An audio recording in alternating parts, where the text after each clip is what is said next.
attention to the weather forecast. The temperature was okay and there was no rain, but the wind was outrageous. A steady 20-mile-an-hour wind, gusting to, I would think, to 45, just about blew me off my feet a couple of times. And so it was very difficult to paint. And so I painted very quickly. I mean, I was almost grumpy. I was almost angry, which is very rare. Usually when I'm painting, I'm quite happy. But it was just so difficult. I was at least mildly irritated the whole time that I was painting. So I'm surprised, honestly, that I got this much done. This is about 2 hours of painting, which is pretty darn fast. I just kept my head down and plowed ahead. Now, the good news is I didn't have to finish it that night. So I have the luxury of coming back and finishing it today. Let me show you. I took several pictures with my phone. And oh, by the way, I should mention, let me show you an app. If you are an artist at all, and if you use your camera phone at all, let me show you an app that you absolutely must buy. Here's the, I can't make it big. Here is the logo. Hang on. It is this one right here. Pro HDR camera. Do you see that orange kind of one there? Pro HDR camera. Now, those of you who are not familiar, in fact, I'll go ahead and take a picture right now while you're looking.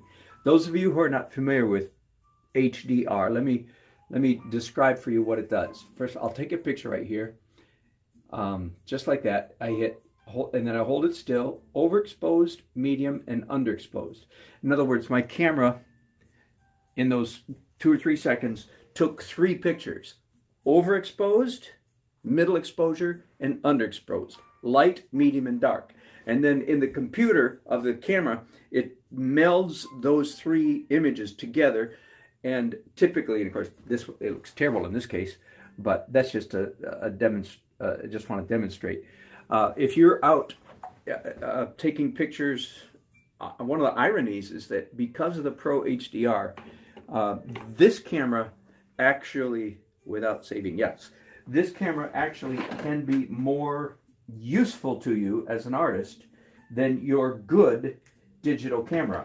Unless, I don't know if good digital camera, well, the display on the back of a digital camera, probably not as large as on your phone. So anyway, I find the phone just almost a miraculous tool for artists these days. But you need, now you iPhone people and you Droid people, actually, by the way, important caveat here.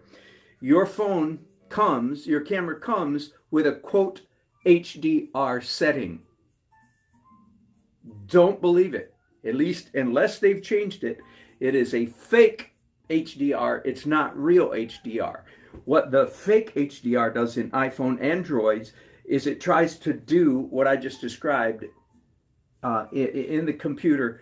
It darkens what's light and it lightens what's dark, but it's not true HDR, which takes 3 different pictures and puts them together. So I've messed around with what I call the fake HDR and have found it not satisfactory. So pay $2 for the HDR Pro. Anyway, so that's what this picture was taken with, and it makes a huge difference. If this, I won't even describe. The sky is darkened so that it looks blue. What is real dark is lightened so that it doesn't look black, like this tree and so forth. Anyway, great tool. I've printed this out on my plain old ordinary printer. That one right there. That's plain old ordinary HP Envy. Doesn't matter. I'm not advertising. I am not advertising printers for you. That just happens to be a Hewlett Packard NV3 4500. Nothing special. But adequate. And then I laminated. I have found this. I ordered a laminator. You know, just get online and order one, $100 or something like that. And because it, 2 things. One, I can use this, if it's a good enough picture, I like to laminate it because I'll throw it in my file. I'll use it over and over and over again. even in art classes. So now when I go to an art class, I have a whole stack of good images that I can hand out, and the students aren't going to ruin it because you can get paint on here and you can wipe it right off. Anyway, so there's 3 little tips.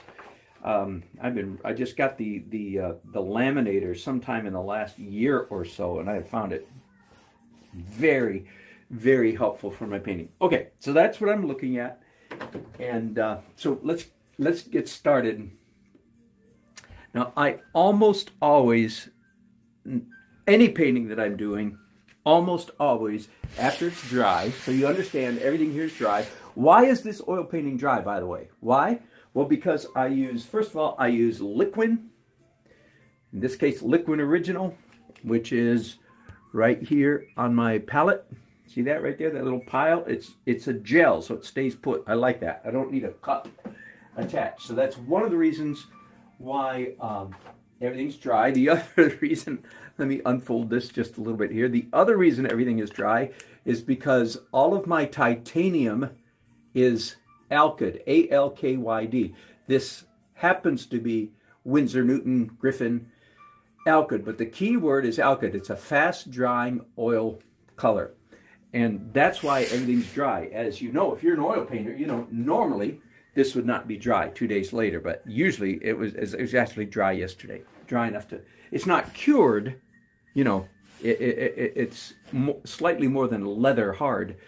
It's not cured, but it's dry, plenty dry enough to work on. Okay, so after a painting is finished, no. After a painting is dry, here's what I almost always do, and this is the fun part. This is really fun. I am going to do glazes on top of this dry painting. What color? Well, here's what I always instruct my students to do, and I'll tell you this too. You must say this, because I know some of you guys and girls. You must say this. You look at your painting and say, well, I like it pretty much. See, that's the part that you must say, because too many of you go, which being interpreted means I'm not a very good painter. So it nix that kind of verbiage out of your talk, and you must say, I like it pretty much. You with me? But I wish it was more blank. And the blank is color or colors, color or colors or values. I wish it was, well, you can't really say I wish it was lighter. That comes later. You can say that, but that's not, at this next step, we're going to make it darker. So you look at it and say, and I do, by the way, I like it pretty much. Here's what I wish. I wish it was warmer in the light areas and cooler in the shade areas. Actually, the main thing I'm going to do to this painting, besides a number of details, the main thing I'm going to do to this painting, well, let's talk about it for just a minute. Hang on. I won't tell you what I'm going to do. I'm going to tell you why I'm going to do it. The composition, this painting is, at its current state, is about a C+, maybe a B-. Now, it has some nice drawing in it. You know, this detail here, even though this is the lightest area, the detail in this building is really important. The light here is very important. But what's wrong with it? Does anybody know what's wrong with this composition?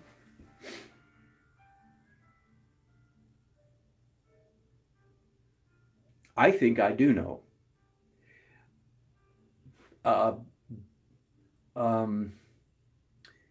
Basically, it's too much mid-tone, and the mid-tone doesn't constitute a nice or identifiable shape.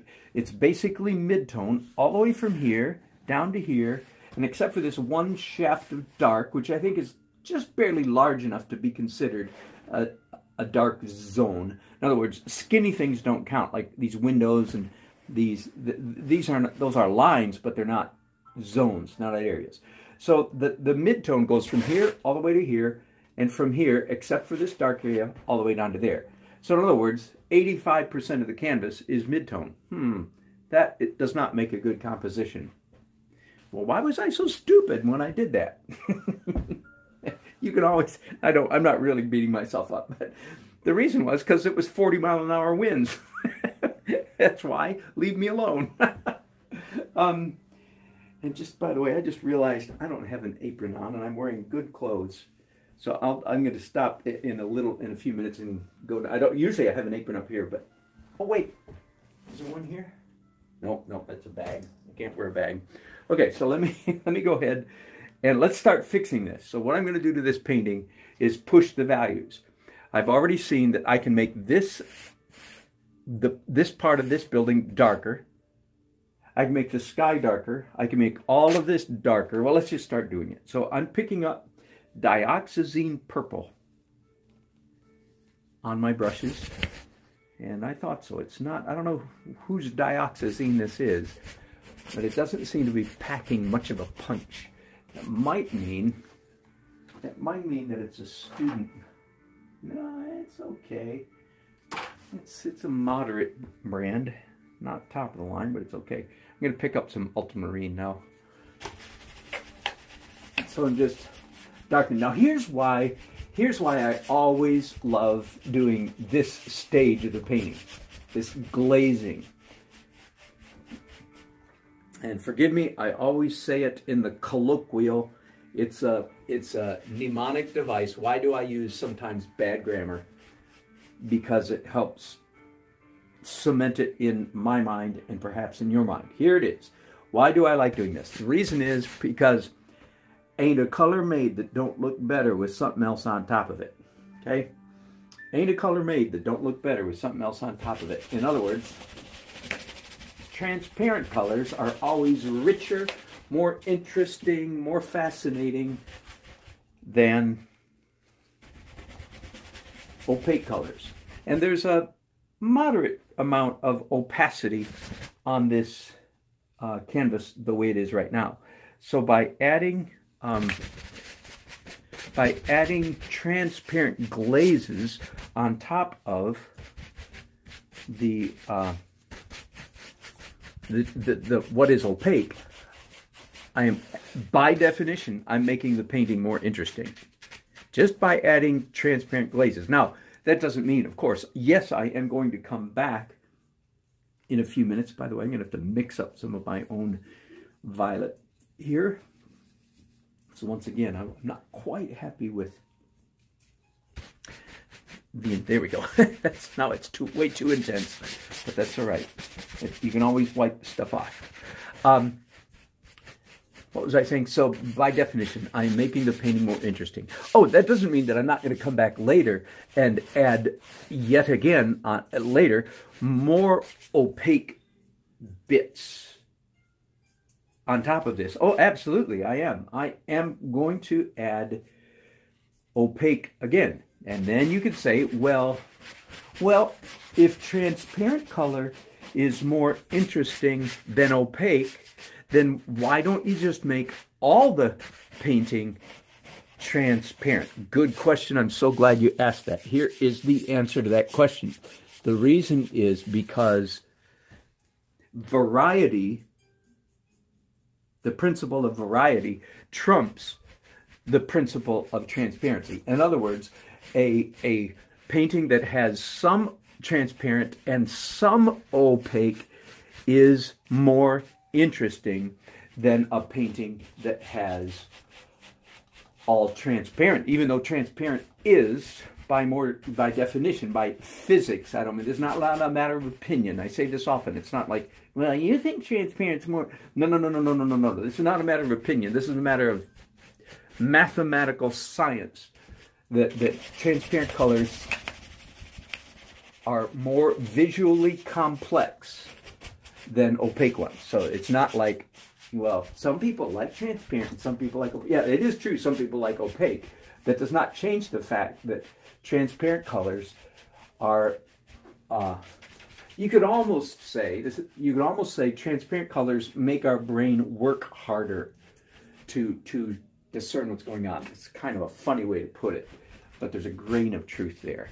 our eyes enjoy, get more of a workout, get more of a buzz from transparent than opaque. Okay, so I'm darkening this wall of it. See, one of the things, by the way, that caused me to end up with a painting on Friday evening that was so mid-tone over so much of the painting was that and let me show you the photograph again. That the scene in front of me, I don't know how well you can see this. Okay, all of these, this building in particular, and this one way over here, all of these this area over here was bathed with a glorious secondary light. In other words, sunlight was bouncing off the front of these. This is the sun is going down that way. That's the west. We're looking north. Sun is bouncing off a bunch of buildings on this side of the street that you can't even see, and casting a secondary light source over here, which is the secondary lighting is always a little bit more fascinating than primary light. Primary lighting is real simple. It just smashes the front of these buildings, which we love.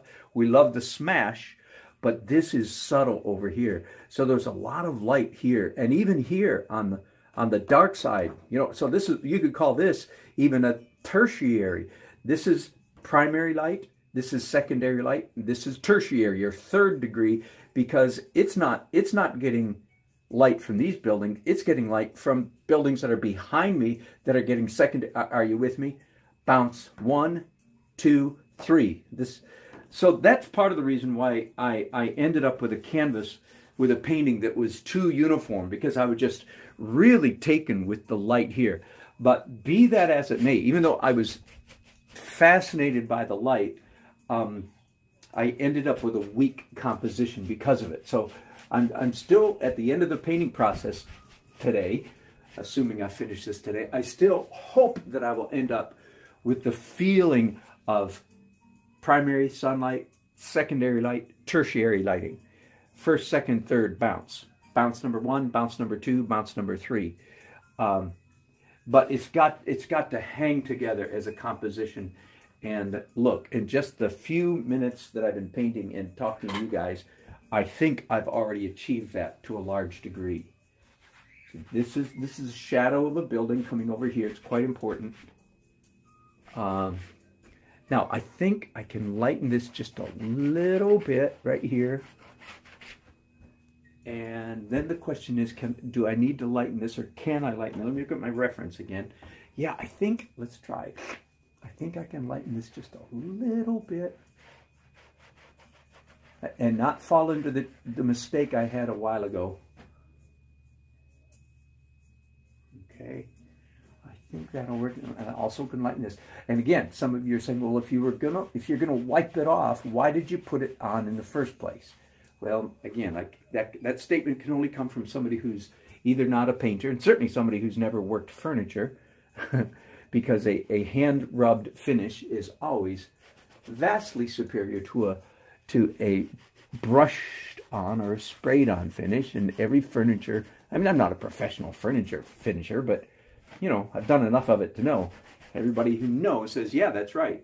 A hand-rubbed finish is the best. Better than, you know, cheap furniture has painted on finish or spray on finish. Expensive furniture has a hand-rubbed finish. Same thing here. If you want a beautiful look, go for the hand-rubbed look. And I just dumped those brushes in my Gamsol a little bit prematurely, because I think I can darken this face of this building.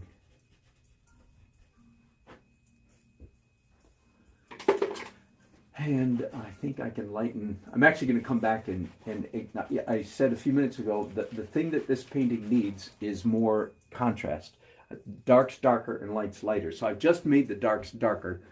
The next thing I'm going to do is make the lights lighter. I'm going to make the number 1 bounce, I was calling it, the primary sun hitting these buildings. I'm going to pop those. Right now, this is, if a 0 is white, let me do this, let me show you this. If you call a 10-degree grayscale, a 0 is white, and a pitch black is a 10. This looks pretty light. Here's one of the things I like to do with my students, but hold a piece of white paper up against that area and I go, oh, well, no, I guess it isn't white. Do you see the difference? How much darker? That's about a 2, maybe a 1.5. But my eye sees a lot of difference between this white paper and the light side of this building. So I can get quite a bit lighter there, and here, and here, and here, and here, and so forth, and really make that pop a little bit more. And I think that'll work well. I hope that makes sense to you. So, and again, I know you're getting lots of glare. Let me lift up this light for just a second and try to make it a little better for you. One of the challenges about my approach to painting is that as soon as I apply that glaze layer, the painting is very glossy. Because of that, it's hard to photograph. I just saw something else I can darken a little bit. So most of my darkening here, by the way, in the last several minutes has been with a purplish blue. Okay, just in case you're wondering. A little bit of variety in the exact shade of blue. I've got ultramarine and violet and a tiny bit of phthalo on my brush. I haven't done any like brown or anything like that. Okay. Now I'm thinking, yeah, I'm gonna experiment at least picking up some smaller chip brushes. Let me experiment with warming up. So I'm doing Indian yellow and Scarlet Lake. Again, do not memorize those. Don't say, oh, Indian yellow and Scarlet Lake. That's the magic. No. Don't do that. I'm just telling you for interest's sake. But don't get into the trap of like trying to copy, color recipes that artists use. I don't think I think it's a waste of time. No. You just learn to paint with your eyes. Don't paint by color formula. Don't say, oh, to warm up a painting you should mix Indian yellow with Scarlet Lake. No, don't think that way. There's too many different ways to do it. This is just one of my minutes. So what I've just done right in the last few seconds here is just warmed up. Yes. I like it. I'm glad I did that. That, by the way, that was an expression of happy surprise. When I say yes, that worked well. I'm going to do a tiny bit more. I'm going to do a little bit here, and I know I'm going to do some ragging. That is to say, I'm going to do some wiping out, but I want to warm up the sky just a little bit, and way up here, because the sun is going down this way, so this part of the sky would be warmer than this part. See, the darkest part of the sky is up there, because it's farthest away from the source of the light. Okay, now let's get a rag again. I'm going to start up here. Again, backing up just a little bit what I just did. Same thing here. Oh, I love glazing because you have absolute control over the color without being a control freak, right? Without slipping into tongue painting or anything. You have absolute control, but no tongue painting. It's really fun. I love lifting out. Ah, this is so much better. Woohoo! That makes me happy. So much better than it was just a few minutes ago. Man. Okay, so I've just graduated, and I'm going to lift out a little bit more of this dark over here. Now that I'm this far along, you say, yeah, I can afford to lift a little bit of that up. Okay, there's several other things I'm going to do to this painting now. Some drawing. By the way, I've got these figures, these people, maybe three people at least indicated down here. I'm going to talk about them. They're not drawn well enough. They're poorly drawn, so I need to fix that. The other area that I'm going to work on, my grandson keeps saying, he's 7. Izzy says, what happened over here? And I said, it was an explosion in an oatmeal factory. You see, all this oatmeal's coming out into the street. of course, and being silly for a 7-year-old, that needs a little bit of definition, although not too much, because I want it to look like a fuzzy explosion of hazy light. Just a real quick comment about generally my cityscapes. A lot of the people that I really admire who do cityscapes, Jeremy Mann and Tibor Nagy, for instance, I really like their paintings. And I'm not, but either I just haven't seen the light yet. To me, when I look at a city, the tops of the buildings are sharp and crisp in my mind. I mean, really, when you're out in the real world, everything, if you have good eyesight or corrective lenses, everything's sharp and crisp. But Jeremy Mann and Tibor Nagy and a number of other people, a number of really good Chinese artists who I can't remember their names, they do the tops of the building all hazy, fuzzy fits, and then sharp down here.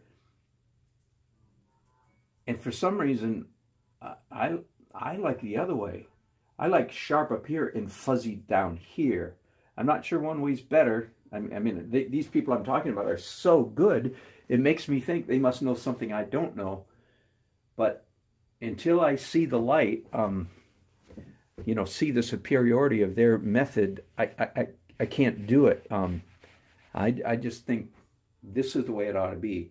So I tend to be very fuzzy down here at ground level, and sharp and crispy at the top. Now, the big mistake would be to be sharp up here and sharp down here, which used to be my tendency, you know, when I was young and foolish, like 61 years old. But I have seen the light, and now I understand that too many sharp edges is bad. Okay, I'm going to take a quick break here, among other things, to go get an apron so I don't get paint on one of my few shirts that doesn't have, and jeans that don't have paint on them. And I'll be back in just a few minutes. Okay, thanks for watching. Be back in just a couple. Hello, welcome back.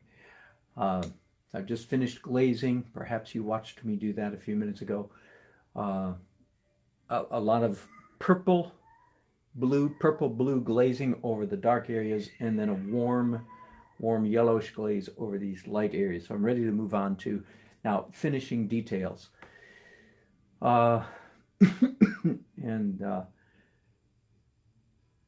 going to start with what appears to me to be the easiest thing to start with. And if you follow me, if you watch me often, you've heard me say this before. I'm going to start again with the easy principle. I am now going to do essentially wait a minute. I was going to say I'm going to do the final stage of painting. Yep, I'm okay. I was debating for a second whether I should do some dark details. Okay, final stage, which is light opaque highlights. And once, as an oil or acrylic painter, once you enter into the realm of opaque colors, it's almost always a good idea to put down an opaque color and then to mix up a color that's just slightly lighter than that and put that on top of what you just put down. So everywhere, so to speak. In this green roof, I can do this. I'm going to start right here on this very important face of this building. A little bit on the flag, a little bit on this light, perhaps some in the sky, definitely on these buildings, this building, and so forth.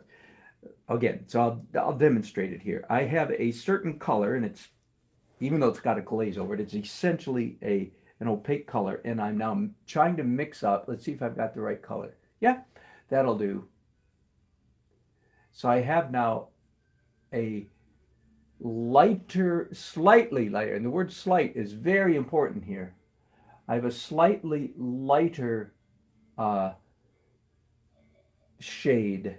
Can I use it just a common language? A slightly lighter shade of this yellow, tan, beige color. And I'm going to come in here and do it just in little selected spots, just here and there. Our eyes enjoy seeing lighter paint on top of slightly darker paint. So our eyes, we're always safe when we're doing, almost always, I should say. There's nothing in art that is always, but we're almost always safe doing this because our eyes enjoy seeing lighter paint on top of slightly darker paint. Okay. The other thing that's happening, the reason this is effective and successful, is I'm increasing variety. And almost always when you increase variety, you're doing a good thing. What do I mean by variety? Well, up until just a minute ago, all of this area was essentially the same color. That makes sense? This was all the same color. Now I've introduced a lighter color to that area, and our brain goes, yippee. Our brain is happy about the variety. And now, by the way, I just did the same thing again. I mixed up even a little more titanium white into this beige, and then coming back and just really hitting that corner. And while I'm at it, I can do some of this roof. I don't want to cover up everything that, it would be a waste of effort to plaster. I use that word a lot. It'd be a waste of effort to plaster this new color completely over the old. No, you let the old peek through. Now, while I'm up, while I'm up here, let me tackle this roof just a little bit. So just these little bits of highlighted color are very pleasant to our eye. I'm trying now to mix up a green that is slightly lighter than what's already up here. Let's see if I'm in the ballpark. I'm afraid it might be a little bit too bright, but no, I think I can get away with that. Again, if you get too far from the color underneath, you lose the play, the effect. It just becomes a separate color. You don't want a separate color. You want something closely related to what's already there, just slightly lighter.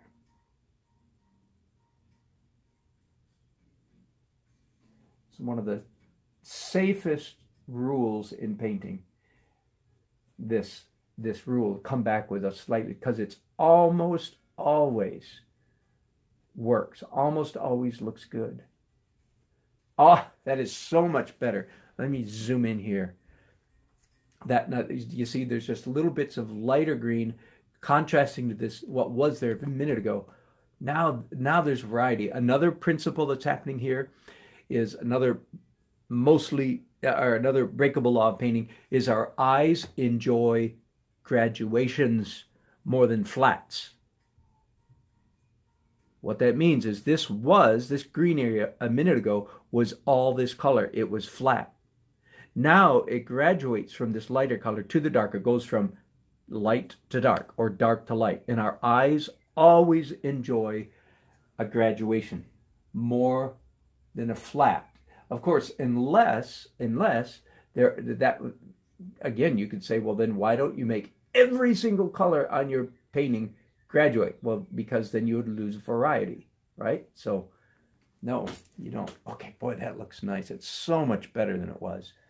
Amazing. I'm just amazed what a improvement that just made on that building. I'm probably finished with that building. I might come back with a tiny bit of palette knife later. I'm not sure. Now here is a slight problem area. This dark side of this building isn't quite reading. And I think you understand there's a bunch of bare trees here, right? Like a big element in this scene is this dark bare tree here. In my opinion, this cityscape would not at all be successful if that tree wasn't there. The main reason, by the way, that I enjoy painting architecture so much, the main reason, besides the fact that, yes, I enjoy buildings, I do, but the main reason I enjoy it is because of the juxtaposition, the interplay between architectural straight lines and organic shapes. That's the reason I paint. So this flag is organic. All of these trees are organic. These figures, these people are organic. Even I consider the cars to be organic in contrast to the straight lines of the architecture. So that is the main reason why I am drawn and why I do so many architectural. And by way of contrast, why don't I paint a mountain scene with a happy little brook? A little bit of Bob Ross just showed up in the studio with a happy little brook and a deer standing beside the waterfall. Why don't I do that? Because in my opinion, that is slightly boring. It's not because, it's simply because of the pure abstract, the lack of straight lines in that scene. Everything in that scene is organic. Everything is organic. If you were to throw a castle in that scene, now I might be interested. Maybe even an old hunter's shack or cabin. Maybe I'm interested then. But you'll very rarely see me do just a pure nature scene. And by the way, yes, I am not among those who consider human beings to be the primary, a blight on the planet. Quite the contrary. I don't know whether to say this or not, but I've gotten this far. I'll say it. I have a nephew who I love very much, who just graduated from Berkeley with a degree in science and philosophy. And yes, he's very at this stage of his life. He's older. He went to the Army, Marines first, and then came back and went to school. So he's older than most of his peers. But he's very, I will say, affected by the culture of Berkeley. And yes, he honestly believes that the universe would be better off if it didn't have human beings in it. And I contend, from an evolutionary point of view, that human beings were produced by evolution. I'm just speaking evolutionarily now. If you catch my drift, a bit of a wink there. Evolution succeeded in producing human beings because it is intelligent life form that is required to get the cosmos to its next level of evolution. And again, for those of you who might feel like that's what's the word? You want me to say something about creation? I'm not going to today. I'm very comfortable using evolutionary verbiage to say the same thing. So no, I actually like human beings. So that's reflected, of course. That is very much reflected in my painting. I'm not trying to reflect it. Any artist who tries to reflect their worldview in their painting is no longer an artist. They are a worldview propagandist. So I am not trying to preach to people that, oh, I like human beings, that's why I paint cityscapes. No, but you can tell that I like human beings because I paint cityscapes. There's a fine difference, but a very important distinction there. And I say this because most students coming out of an art major in a typical university for the last 80 years have been told that their primary role as an artist is to communicate stuff. I could not disagree more vehemently, and I think also more intelligently. In other words, I have good reasons for my disagreement. If you get the feeling that I disagree with most art professors in the Western world, you are exactly correct. One of the reasons I feel comfortable with disagreeing is because I have more skill in my little finger than most of them have in their whole body. And that's why they became art professors, because they couldn't quite hack it in the real world of painting. Boy, now I've just gotten nasty. I'll let that go. Okay, this is working better now. Let me zoom in so you can see a little bit of what I'm doing there. And yeah, by the way, if you have a friend or a young person in your life who's considering majoring in art, going to a university majoring art, if you want, have them send me an email, and I will do my best to try to dissuade them from doing so.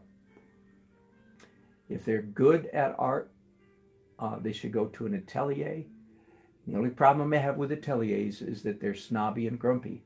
But other than that, they teach good art. Okay, I'm going to get off that soapbox. Probably should have done so many minutes ago. So I have this dull gray-brown on my brushes. And I bet I can use this same color somewhere else. That's just a matter of trying to be efficient in your painting time.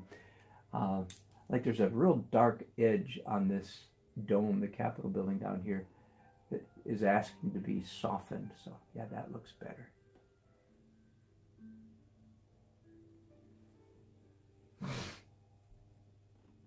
Now with this mid-tone, it's kind of a cool gray. Can I do something back here in this area to give the impression of a city street? Yeah, a little bit of reflection off car windshields and so forth. Yeah, let's cool that down just a little bit. While I'm at it, still have some, can you see my palette? Yeah, barely. Still have some pale green. So I want to do the lawn. This will help give some definition. There's a strip of grass back here. Let me point at my palette just for a second. As you know, or maybe you don't know, I will tell you, I arranged my palette. Hang on. I arranged my palette in rainbow order.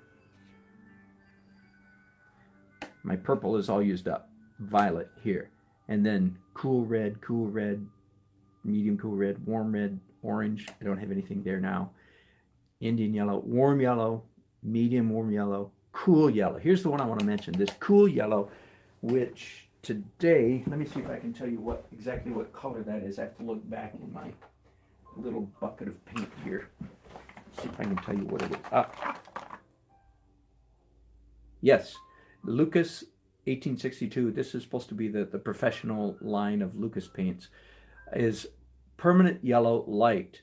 Other colors that could be that would fit in this category: Hansa yellow, lemon yellow, and cad yellow light. And this permanent yellow light. All of those very light colors. By the way, I would like to look up what the pigments PW4 and PW1, PY1. I need to look those up. Make sure there's not a cad in there. I don't think there's a cadmium. They have to mark it if it's a cad yellow. Anyway, here's the point I want to make. This is my yellows, but this cool yellow, and I'm speaking here to you students. You see it's next to my greens, and I could care less about my greens, by the way. Any green in the world will do. This is a particularly nice one right here, and that's a Michael Harding, which is an excellent brand. Michael Harding Permanent Green Light, that one there. But maybe someday I'll care about my greens. But today, so far in my life, I don't care. Any greens will do, because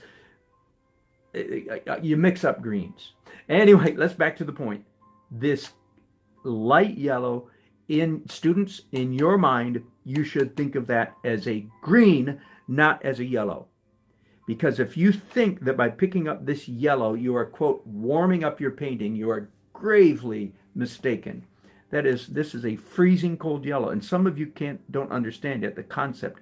How can there be a cold, warm color? Well, all colors are in a spectrum, right? I'm sorry, you can't see my hands. All colors are in a spectrum. So let's say this is yellow all the way from here to here, a range of yellows. This is close to the blue, which is cool. This is close to the red, which is warm. So yellows go from warm to cool.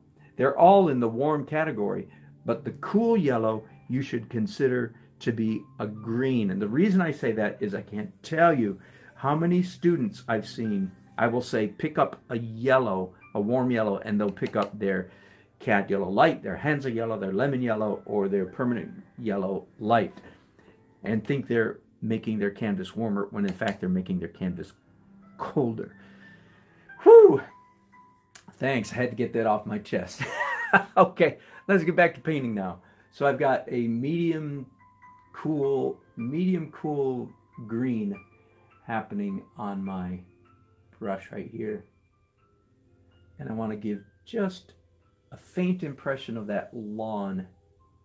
Now that's such a small area, this principle might not apply, but I'm going to apply it anyway. And that is, after having put down that area, would it be a good idea to come and do a slightly lighter version of that on top of it? And the answer is yes, it's almost always a good idea to do that.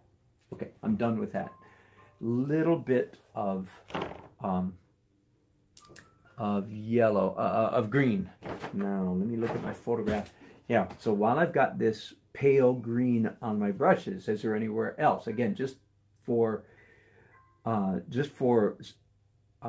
the sake of efficiency in painting, you should often do this. Once you've got a particular color on your brush, you should look around and say, can I use this somewhere else? Just to save time. And the answer is almost always yes, you can. So yes, I see now that this distant verdigris, copper that is turned green, very common especially on historical or government buildings. I have two bits of that in this painting, right? Up here that I just did a while ago, and down here on the dome of the North Carolina Capitol. You know that color. Very, very, very traditional in government buildings. Okay, is there anywhere else I can use that color? And I'm thinking, yes, I probably can. Way over here, and I know I'm getting here. I'm getting into a glary part of this canvas for you guys. Sorry about that. You know what? Nope, I don't like that color. I'm going to add some blue to that. So I thought that color would be perfect for that spot, and then went, oh no, I want it cooler. I want it bluer. So I'm adding titanium white and phthalo blue. I don't usually do this, but in this case, I'm going to wipe off a little bit. Now, whenever you use a rag, you remember, you are painting with a rag. You are not erasing, because erasing has the connotation of grumpiness and attitude of grumpiness, and you made a mistake and you're cussing yourself out. No. None of that. You paint with a rag. No grumpiness necessary. Okay? So I just painted with a rag a second ago, and I wasn't grumpy at all. That time. I'm rarely grumpy when I paint, happy to say. I got about as close to it this past Friday night when I was up there painting in the wind. I got about as close to grumpy as I ever get. Oh, it was challenging. Okay, so I'm wiping off my brushes. I think I'm done with that light green stuff. Okay, I'm going to tackle the fronts, the faces of these buildings next. And it's the number one light reflection. In other words, the sun is hitting directly on the front of those buildings. That's a number one light source, or light. Reflection number one. Reflection number two is when it comes back and hits this building. Reflection number three is when it hits this side of this building. See, this side, you understand, is not getting light from these buildings. It's getting light from buildings behind us. It's getting light from these buildings. So that's a number three. There, in real life, there is so much, especially when the sun is shining or when you're outdoors, there is so much light bouncing in every direction, what's possible, that you hardly even have to explain yourself. You hardly even have to say, well, this is doing this and this is doing that. No, you can just put light effects everywhere, and the viewer's eye accepts it. Okay. The front of this building. Let's go. So I'm mixing up some titanium white and a tiny bit. By the way, I talked about my palette a minute ago. Here's a little pile of Naples yellow. By the way, okay, back to the palette. Rainbow order. violet, red, yellow, green, blue, ending with ultramarine, that if we continued, the next color would be violet again. This is a circle, right? A color wheel. There's my color wheel. This is just the way I do my palette. You don't have to do yours this way, but if you want a method, here it is. Rainbow order, and then browns, starting with the lightest brown and going to the darkest brown, sometimes even a black. I don't have a black here today. But part of the reason I'm saying that is Naples yellow is a brown. It's not a yellow. It's a brown. It's a very, very light yellow brown. Do you understand? Yellow ochre, which also has the word yellow in it, is a brown. Oxide red has a word red in it, but it's a brown. Okay, I'm insulting your intelligence now, so I'll stop there. Let's get back to painting. More titanium white. Okay, I want to accentuate the light hitting the front of this building, several of these buildings. I'm going to start with this one.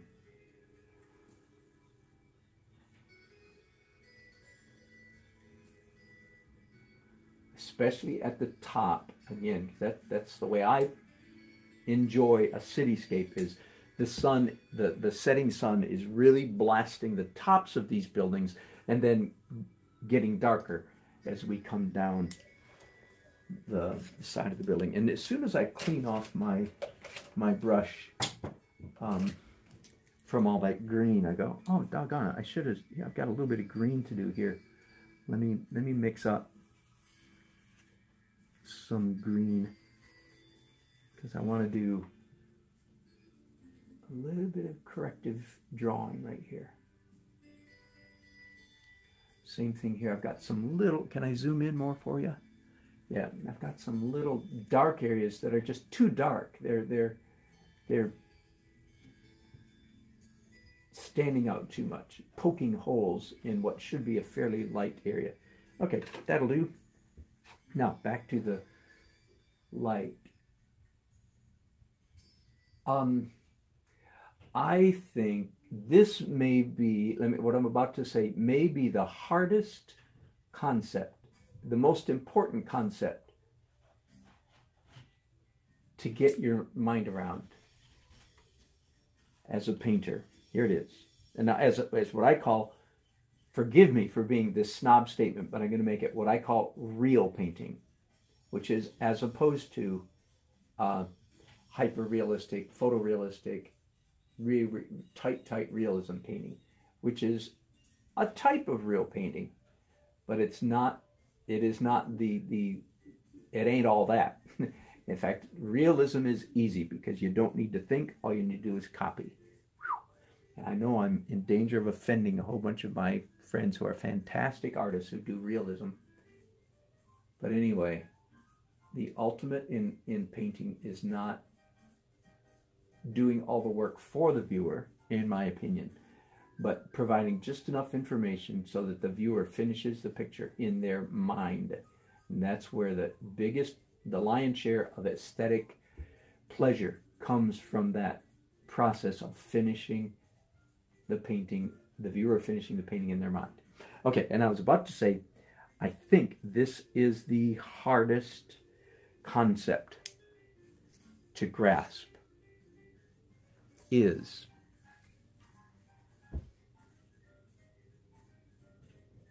the relationship between realism or accurate drawing and tight drawing. And I railed on this the other day. I guess I'm going to rail on it a little bit more. Impressionistic painting. And this just, I want you to see my face for this one. Ain't you lucky? Listen to me, especially if they're students. Impressionistic painting is not an excuse for sloppy drawing. Now, frankly, in the real world, 95, 98, 99% of the time, that's exactly what it is. An artist says, well, I do impressionistic painting, which means I don't want to do the labor, the work, the study, the structure, the discipline, the tedium of learning how to draw well. So I just draw sloppy and then call it impressionism. Whew. When I judge shows, you know, and I'm at a level where I judge, you know, local shows. They don't call me to judge oil painters of America. I'm still trying to get into oil. Anyway, you know what I mean. But I judge, you know, and they call me for this county and this city and this county and this association, that level. So I see a lot of mid-level work. What makes mid-level is this: bad drawing. In fact, I recommend, and so you hear me railing against, so to speak, railing against super hyper-realism or super realism or whatever you want to call it. You hear me railing against that all the time. But let me make a slight correction. If you're my student, if you're at high school and you're one of my students, I want to get you to the point that you can do hyper-realism. It's, for most of us, that is a phase, a stage we need to achieve. And that's when I say it's easy. That is to say, once you've achieved the skills of realism, realism is easy. I don't know that. Impressionistic painting, it never gets easy because you have to think with every doggone stroke.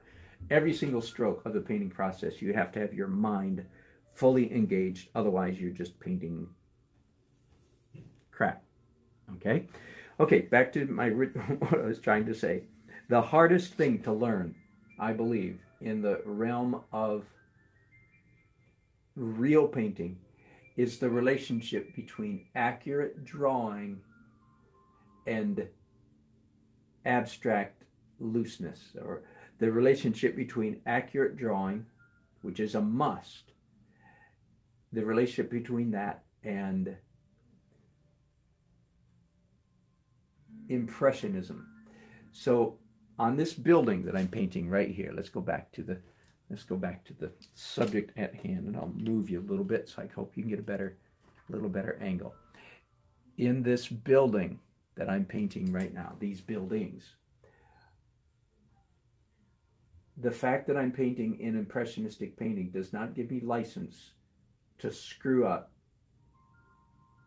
the perspective. It doesn't give me permission to screw up anything. The drawing must be, and we're going to talk about this a whole bunch, by the way, this morning when I come down and start fixing these figures here, which right now they're impressionistic, all right, but they're also lousy drawings. I'm not beating myself up. I just didn't have time to finish that, but I will finish it later today. And again, if everything I'm saying to you right now doesn't make sense, it's simply because you're not at the point in your art journey where you're ready to hear this yet. And the way I recommend your journey go is first learn how to do realism and then back off to do impressionism. Now that doesn't mean, by the way, if you can't do realism, it doesn't mean you can't do some good paintings. You can. In fact, I did some good paintings before I knew what I know now. I mean, every year, I can see my improvement in my artwork from year to year to year. That doesn't mean I haven't done any good paintings. It just means I'm doing better paintings. Oh, that's nice. Adding that little bit of light there made a big difference. But this is what I'm discovering is really, what separates the men from the boys, so to speak. Forgive me for that sexist analogy, women, but you know what it means. It's still is the good, accurate drawing, but not overworked, over fastidious, over tight. Tight. Everybody knows they don't want to be tight.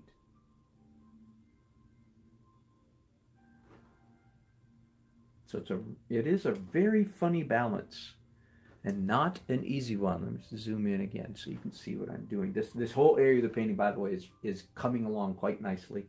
It's taking on a life that it didn't have just a few minutes ago, because I'm adding the little bits of lighter on top of what was already there.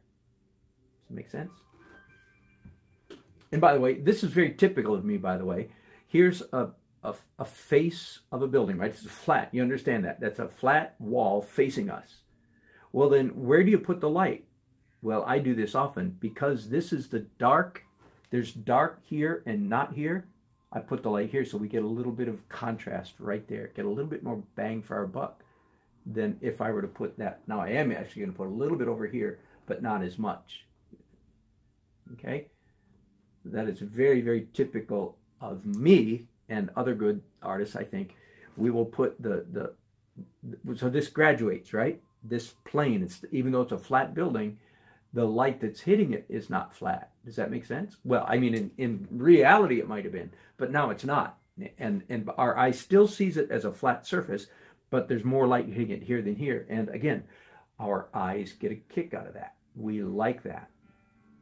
We still don't have any trouble seeing that as a flat surface, even though it's sort of rounded, but we're not fooled into thinking it's a round building. We see this as round because it is, you know, because of that shape. But oh, that is so much better. Whew. Yahoo, that makes me happy. Okay, so now we're coming down into this shade. You know, there's a shade of a big building over here. And I'm just about ready to start tackling what I was telling my grandson was the explosion in an oatmeal factory. He kept saying to me, Bigka, that's my name, Bigka, because when he was little, he couldn't say grandpa. He was the youngest grandchild. So the first grandchild, I mean the oldest grandchild. So he had the rights of naming. You know how that goes? So my name for all the other grandchildren at the moment is Bigka. He said, Bigka, what happened over here? What happened? What's this over here? And so I told him it was an explosion in an oatmeal factory. I want to give a little bit more definition, not too much, just a little bit more. I would like it to look like sun hitting trees, signs, pedestrians, cars, buildings, sidewalks, and just causing an explosion is a good word, just causing an explosion of light there. I do not want to give high definition to this area of my painting. And as I said earlier, this is evidently the way I tend to see cities is fuzzy here, sharp here. And by the way, let me pick you up just for a second. When I say sharp, you know, you have to put that in quotation. Let me show you this up close. I just finished this part of the building. Okay, do you see all the mess? Do you see where some of this white has escaped out into the blue sky? Yeah, that's a law. Here it is again. That's a law. It's also a glow, of course. It has the effect of giving the impression of glowing, which is good because the sun hitting that is supposed to be so powerful that it's causing fuzz, right? But the other principle that it is our eyes like to see bits of the object that have escaped into the background and bits of the background that have come into the object. So in this case, it's real obvious. The building is the object, the sky is the background. We like to see bits of the building, that is the white that's there, escaped into the blue, and some of the blue actually coming into the white, which is what we have in this case in the, since I'm talking about it, I'm going to do a little bit more of it. We have little bits of blue coming into this building, especially in the windows, like reflection, okay? We just get a kick. It's the way I almost always say my laws of painting. They're all breakable, but you better know what the laws are, otherwise you're probably just screwing up. We like to see little bits of the object in the background, little bits of background in the object. Okay, there. So the blue that's in this building is key.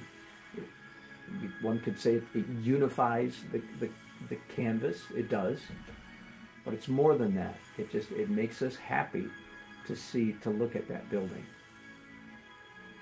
Again, another way to describe what I think is good painting is the viewer you guys in this moment, myself, when I look at one of my finished paintings, we turn this into a building. We turn this into a building. We turn these things down here into cars. That is what gives us a buzz, an aesthetic buzz. Does that make sense? Let me, again, so I've talked a lot this morning about this hardest area. The hardest thing to grasp as an artist is the relationship between realism or accurate drawing and impressionism or abstract brushstrokes. When any of us look at I'll call it a hyper-realistic painting or drawing, and this is in spite of what art professors have tried to tell us for 100 years. And again, I mean, you can read the statements of the early cubists and so forth, and they're so antisocial. That's really the only word for it. They're so anarchic, and they just rail against any kind of realism and say it requires no skill and so on and so forth. Well, that's not true. It's just not true. They can say it, they can pretend it, they can shout and scream and holler, but it's just not true. The main thing I want to say is that we do get a kick out of realism. Just admit it. And again, you won't find a good art professor, and by that I mean a bad art professor, one who's got his or her MFA or something, who won't turn up their lip at realism. The only kind of realism that they allow is angry realism with a ironic political twist. That they will accept. Okay, I'm getting off on a tangent. Let me pull myself back. The fact is, however, I contend that we do get a kick out of realism. We get a buzz. And again, when I look at some of my realistic friends' paintings, just like everybody else, I go, golly. Are you with me? I go, wow. We all go, wow. And we get a kick out of it. Again, here's one of the foundational laws of painting is we all get a kick out of seeing something accurately rendered by the human hand.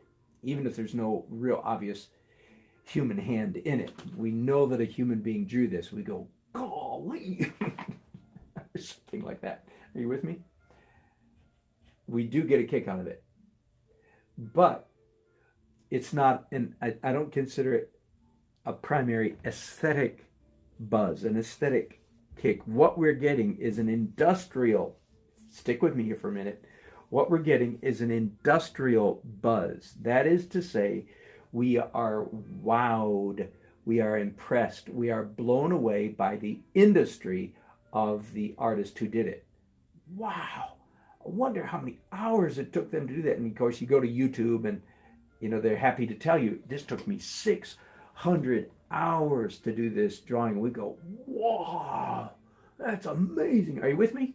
And I'm telling people, yeah, have at it. Go for it. Say, yeah, I give you permission to admit that you're impressed. You could even say you're blown away. I am blown away by realism. But it's an industrial blow away, if you will. I'm blown away by the hard work and quote unquote the skill, although as I've already said, skill is not the main thing. I think all of you should learn to do hyperrealism. You should, and you should do some just to get it out of your system. And then you should graduate to what I call real painting. And again, that's a very snobby statement because I have dear friends who do realism, and it's darned impressive. But it's an industrial buzz. I'm impressed by the industry of the artist. Now, conversely, when I look at a painting by Franz Hals, H-A-L-S, just Google him. I use him, the Laughing Cavalier, Gainsborough. Rembrandt is the leader of the pack. When I look at a painting by them, it's not their industry that blows me away. I feel like it's the beauty of the painting that blows me away. But what does that mean? What it really means is my brain, and what I'm trying to do here in this painting, is I'm trying to give you just enough information, and it's hard to know how much. I'm trying to give you just enough information so that your brain turns this right here into a car. Does that make sense? And then if your brain finishes, several cars here, of course. If your brain turns this into a car, then I contend you experience what I'm, in the snobby way, I'm going to call, I could say, an authentic aesthetic buzz. It would really be better to say, because I think the industrial buzz is an aesthetic buzz, but if I can make your brain finish it, you experience a higher level, a higher degree of aesthetic buzz. Whew. Did you follow all that? I'm hoping somebody out there needed to hear that. And again, I hope none of my friends who do beautiful, realistic, super realistic stuff are listening, because I don't want them to think I think less of them. And by the way, let me defend myself a little bit. Go to my website. Go to the. I want you to see my face for this. See how sincere I am. Is that sincere enough for you? He is a saint.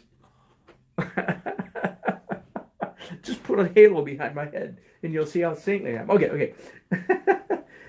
Go to my website and click on paintings and click on automotive paintings. You will see there some pretty darn hyper-realistic painting. Now, part of the painting is hyper-realistic, then it goes to very abstract. That's my tendency. Same thing with my portrait page. Same thing with my portrait page. Same thing on my illustration page. Go to illustration. You will see some real hyper-realism. I like it. In fact, I enjoy it. To me, just for what it's worth, doing super realistic stuff is like taking a vacation from the hard work of impressionistic painting. Now, that doesn't mean it doesn't take a long time. Oh, it does. It's like doing a 2,000-piece jigsaw puzzle. Takes a long time. Is it hard? Well, you know, some crazy idiot hadn't cut this thing into 2,000 pieces, we wouldn't have to do all the work of putting it back together. Are you with me? This only works for those of you who like jigsaw puzzles like I do. But is it hard? No, it's relaxing. Same thing with realism. It's relaxing.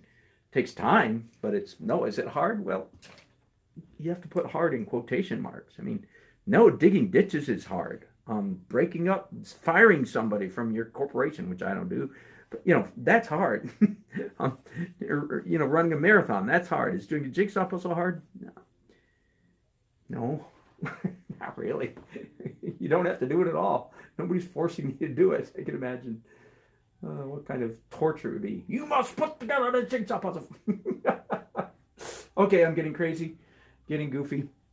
By the way, what I'm doing right now, Ian, is I've just mixed up. Let me show you my palette just for a second. I've just mixed up with quite a bit of liquid and a little bit of actually burnt umber and ultramarine. So that's going to create black. But do I want a warm black or a cool black? In this case, I believe I want a cool black. And of course, and then enough liquid so it's not black, it's actually gray. So that's what I've mixed up here. And in order to give some definition to what's happening in this, what I called it, my explosion in an oatmeal factory, I just want a little bit of definition. So some vertical lines, by the way, and I think they have to be fuzzy. I don't want them sharp. There's not enough information here. As my grandson said, Big Coat, what happened here? I want to give the impression that there are trees over here, but underneath the trees, behind the trees, we are seeing, just the light hitting stuff, building, sidewalk, and so forth. And I do not want to explain too much. I want your eyes are going to have to finish it, but of course that means I have to provide just enough information so that your eye goes, oh, that's sun hitting a bunch of stuff. Okay, so, and there's not quite enough, I don't feel like I've supplied quite enough information yet for your eyes to do that. I think the viewer's eyes go to this area and go, what? So I need just a little bit, and here's the hard part. How much information? Doggone if I know. Heck if I know. Just the right amount. I don't know. Man, I hope I don't screw up. That's what I'm saying. But generally speaking, I want to say less, not more. So, by the way, now part of what I'm doing right now is I know exactly what I'm doing, because at the moment, I'm making the painting darker, right? I'm applying little bits of dark paint. Can I scratch here? Yeah, good. That was a nice scratch. I couldn't remember if that was wet or dry paint there. It was wet, so I was able to scratch through it. So I'm applying dark paint, which means, you know this rule, right? Which means I am not done with this area of the painting, because you never finish with dark. You always finish with light. And that's one of those rules that, yeah, every rule can be broken. Yeah, that one, if you break it, you better just fake it. You make it look like you finished with light. And this rule is so strong, so solid, that it's rarely broken. Okay, let me do just a little bit more. I think if I give it, again, a little bit more impression of trees here, that I'll be done. Every once in a while, by the way, like I'm doing right, I just dipped my brush in the Turpenoid or the Gamsol, whatever it is in that can there. It's one or the other, probably a combination. In other words, I'm making my brush wetter so that I can drag out my marks a little bit more, which is, as you see, what I'm doing right now. I'm doing my classic tree-ish marks. And of course, I'm working wet and wet, so there's all kinds of stuff. I think that's good enough. Now I come back, because you never finish with dark. You finish with light. So, and I'm going to go back to some light stuff, slightly lighter than what I was doing a few minutes ago. Slightly lighter, whiter, a little bit more titanium, a little bit more Naples yellow. And just come in here and just punch a few highlights. I don't feel like I even need to say anything like, I don't need to explain like, oh, this is supposed to be light hitting a building, or this is light hitting a sidewalk. I think if I just put the right amount of speckles of light, that the viewer's brain will turn that into, oh, I know one thing I can get away with is some street lights. Let me look at my photograph here for a second. Yep. Okay, I didn't do any street lights down the far side of this street, and that's often a good thing to indicate a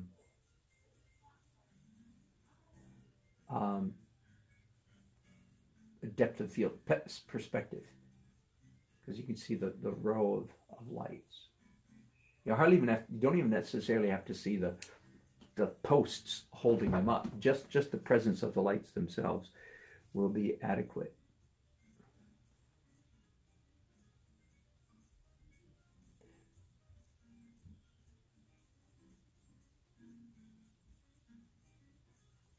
I'm wondering now if I have chat turned off on my app. I'll look at that at my next break, because nobody's left any chats this morning, and I wonder if somehow a default setting on my phone turns that off, because I certainly haven't actively turned it off.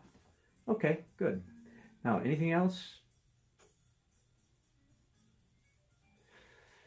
Yeah, this one vehicle that is close to us, I feel like needs a little better aura around the taillights. I'm going to, in a sense, redo this taillight and this one too. These taillights, of course I should say. Are there any traffic lights? Yeah, let's put a red traffic light up here.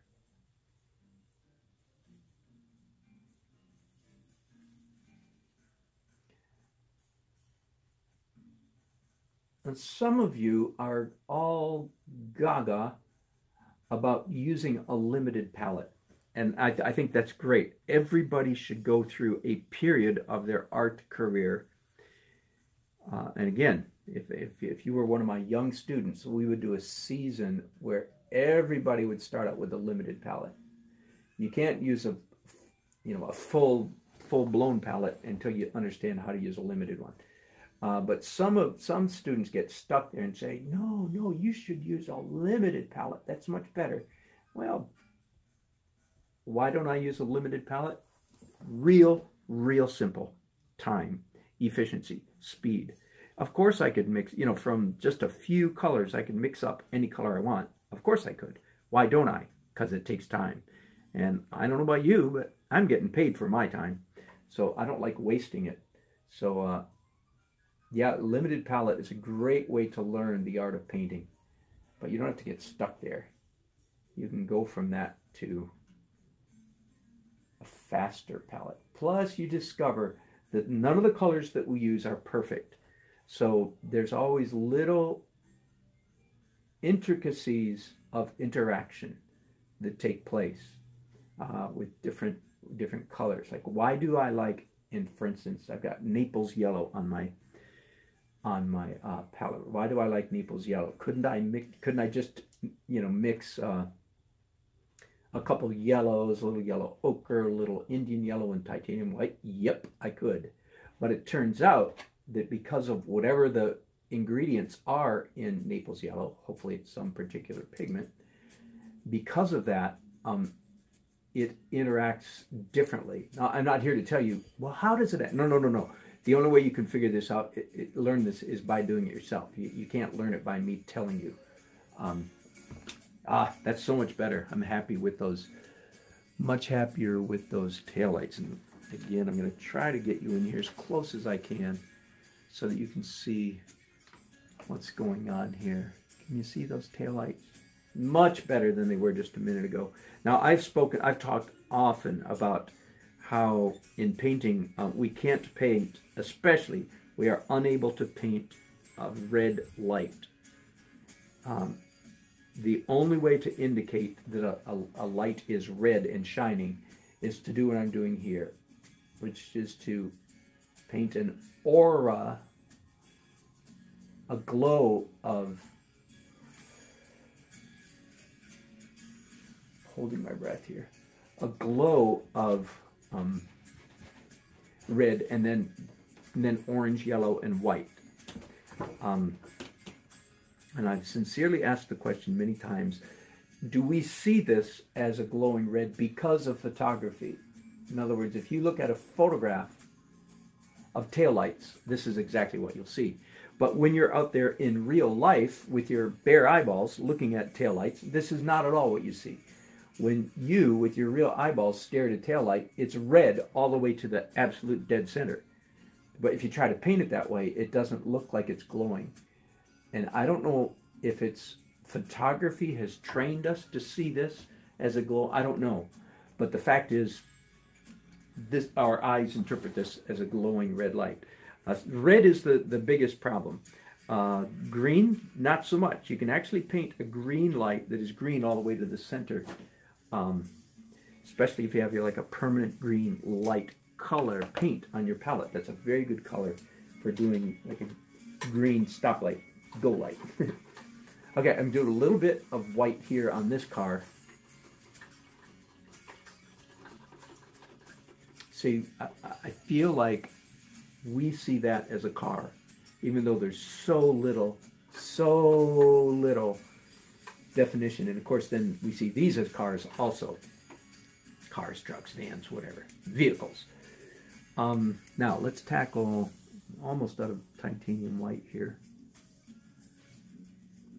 Time to get some new paint up here. Same thing. You paint the glow first. Paint the fuzz first. And I've discovered if you're painting headlights, it's actually a good idea to give them a glow that goes in the direction that the lights are pointed. Does that make sense? And then you come back. I've run out of titanium white. Hang on. I actually threw the end of the tube in the trash a few minutes ago. I'm going to go do something I rarely do, which is stick my brush down here in the tube to get that last little bit. It's all I need.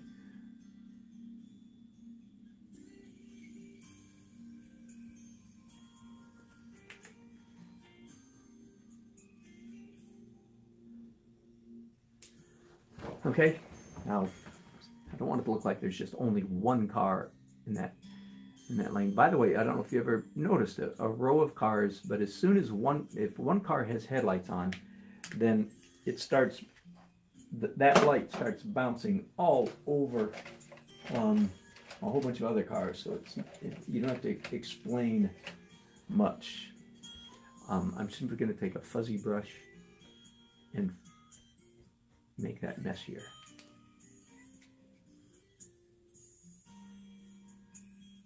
Since I've got that much of a highlight there, I think I can afford to put a little bit more light right there. Okay, I don't really want this. This is all fuzzy because I don't want this to be it's an interesting part of the painting, but I think in the whole grand scheme of things, the focal point is more up here. This is a secondary. It might be here. I don't care so much. I'm not terribly concerned about whether I have two focal points. I'm more concerned that I have a pleasant composition. So I can mix up some,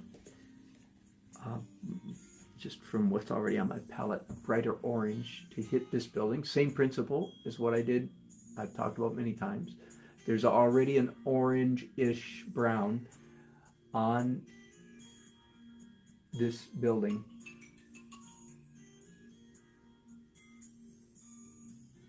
So I'm just coming in and hitting a few accents. Yep, that looks better. Same thing while I'm at it. Similar thing to this face now of this building right here. I love, by the way, the little violet and ultramarine underpainting is peeking through the underpainting of this building. Beautiful. Again, the way I paint is you want to create enough chaos, if you will, in the underpainting so that you have lots to respond to in the overpainting. And this is a classic example of that. The little bits of violet and blue. Why is there violet, you could ask yourself? Why is there purple underneath this orange building? And part of my answer is, heck if I know. I don't remember putting that there. But of course, again, you can go back and watch. I think, no, you can't, because the wind was blowing too hard. I wasn't broadcasting. Sorry about that. But you know, if you watch my paintings, you see the early stages where I just do crazy throwing paint everywhere. That's where that came from. That came from the throwing paint stage. And it's now serving me quite well. Years ago, I discovered this very important adage, I'll say. An adage is a saying. The saying is, good painting, the best painting happens while you're trying hard to do something else. I don't mean while you're trying hard to make a egg salad sandwich. No, what I mean is the best painting happens while you're doing something else on your palette, on your canvas, and all of a sudden your brush does something without your permission, so to speak, and some good painting happens. I discovered, I really understood that, grasped that revelation, that insight. And once I did, it completely changed the way I paint. If the best painting happens when you're doing something else, then why don't you always just do something else? And that is precisely the way I paint. The early stages are me, quote, doing something else, unquote. Does that make sense? So I paint in the underpainting stages so as to create happy accidents. Bob Ross's best quote, happy little accidents. The best painting comes from happy little accidents. If that's true, then why don't you paint nothing but happy accidents? Which again, is a good description of the way I do my underpainting. And I'm sure if you've seen me do my underpainting, you will agree that that is an apt description. Yeah, he just paints crazy. He takes big brushes and literally throws paint around. Correct. That is what I do. And again, this little violet in the background of that building, just a classic example of why do I do that. The answer is because it works good. Okay, I'm trying to mix up a pale, very close, and I'm out of white. So I'm gonna have to take a break, go downstairs, get some titanium, come back up. I wanted to punch in just a few more holes in this tree and modify the side of this dome. I could probably do it with this color to start with, and then I'll go back and fix it in a minute.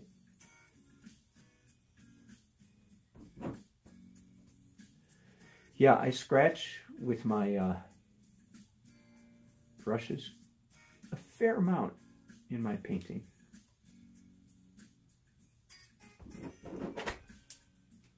When in doubt, scratch. When in doubt, scribble. Okay? I think I'm getting happy with the way this painting is looking.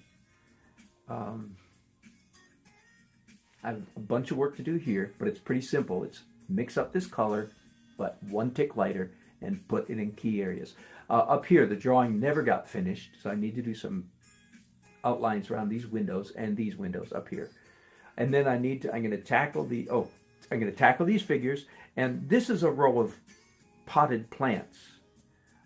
After 9/11, like in many cities, they set up barriers to try to prevent somebody from driving up a truck full of explosives and blowing it. So there's barriers, but they try to make them pretty barriers so you don't think that you're living in a police state.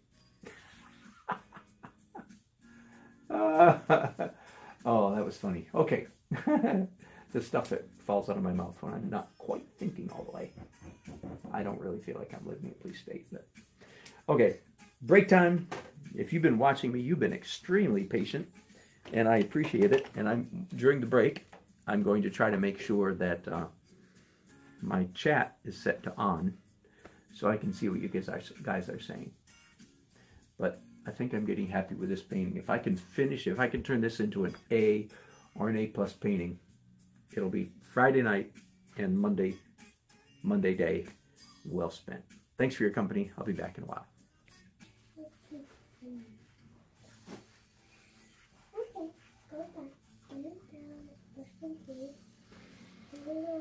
Hey gang, welcome back.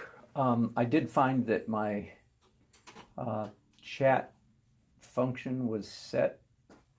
It was set to monitor, that is, so that I can look at all the chats before I release them. That's stupid. I don't want to do that. And I don't know how that happened. Anyway, so I'm back. I don't know if Lily's Mix, is that what it's called? Yeah, Lily's Mix. Thank you for trying my method and finding it didn't work the first time. Keep on trying.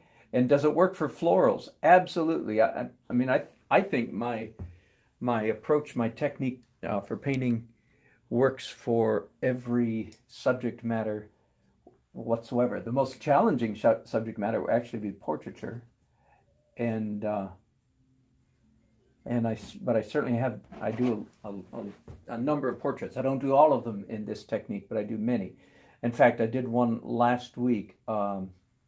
It was, I'm trying to remember what I called it. Anyway, it was a small painting of wedding painting from a photo, and I did it entirely in this approach, this technique, and I'm quite happy with the way it turned out, particularly because I did it.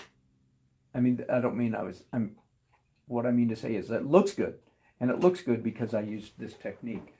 I would like to get to the point where I can use this exact technique with all my portrait work. I'm not quite there yet, but I'm still working on it.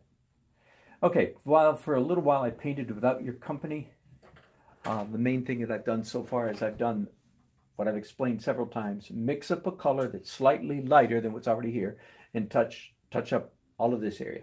Right now I'm drawing, really for the first time in any detail, first time in oil, the outline of these windows up here. I think they're called garret windows. They're like windows in the attic. I'm liking the way that's looking, and I think I'm done with those. I'm going to mix up a slightly darker version and do the same thing over here. So let me take the color I've got, add some ultramarine blue to it, and maybe that's good enough. Let me look. Yeah, let me a little bit more ultramarine. Okay, so again, just want to give the hint of the white. These are the only thing that's white on this building, painted white, so to speak, on the building is the frames of these garret windows. So of course I want to indicate them. It's a nice detail.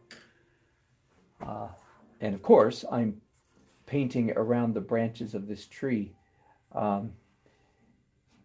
Very traditional, old-fashioned oil painting would have painters paint things that are far away, in this case the windows, the building, and then paint a tree in front of it, thereby losing a huge opportunity for aesthetic pleasure. Because one of the things that our brain gets a very specific thing that our brain gets a kick out of is we enjoy being slightly confused. This is so counterintuitive. You have to hear this to understand it. Our brain enjoys being mildly confused by what's in front of what. Now, what I mean by this, and you get this anytime that you paint the reverse of the traditional. In other words, everybody knows that this building is behind this tree. So the tree is in front of the building. Everybody knows that, right? As soon as you look at it, you see the trees in front of the building. But when you paint the building behind the trees, and you paint the building second, so as if I listen to me carefully, so building paint is closer to us than tree paint. Do you understand? Every time you put a layer of paint on top of a layer, it's closer to us. That's what I mean by it's closer. When the object that's far away is painted on top of the object that's close, our eyes get a kick out of that little momentary wiggle jiggle of the brain that says, wait a minute, what's on top of what here? What's going on here? I'm making it sound like our brain is irritated, but believe it or not, we get a kick out of that momentary wiggle of confusion. It doesn't take us long to figure out. By the way, that's part of the reason why the traditional tree holes are so effective. Why our eyes enjoy that, for the very same reason, because everybody knows that the tree is in front of the sky, but when we put sky paint on top of the tree, it creates a little tiny bit of dissonance, mental dissonance, and our brain gets a kick out of that. Okay, so next thing, this building, I've done a little bit up here. I'm basically, what I'm doing at this stage is very much the principle of mix up a color that's slightly lighter than what's already there and put that down, and we add variety and interest and so on. So right now I'm painting this is a glass building with, and of course we're seeing it all through tree branches. So it's like sky holes, so to speak.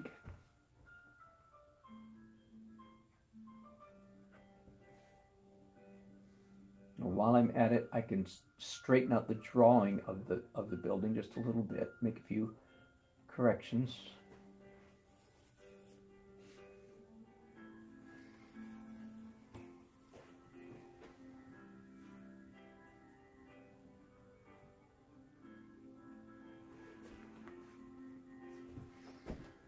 I'm going to fuzz what I just did. Just fuzz it up and then I'll be okay up there. Okay, good enough. While I'm up here though, let's tackle a little bit of this street light. want to mix up a color. Whoops. Let's. Well, I kind of like it. Let's leave it like that. That was a mistake. That looks okay on second thought. I'm trying to mix up a color that's close to the sky, color of the sky up here. And I want to carve, so to speak, carve into this street light, giving it just a little bit more accurate definition.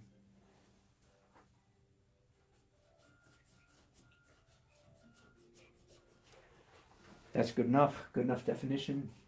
And now a little bit of lighter paint for some reflection. I don't want to indicate that this light is on. I just want to indicate that it's glass or reflecting. Okay, so I may be done. Oh, let's do a little bit up here in the sky. I'm almost done with this area of the painting. Let me move you just a little bit so I can zoom in here. Let's do this part of this. You can see it's very messy, and I like that. I want it to stay messy. This is way up in the corner, but it's not quite the right kind of messy.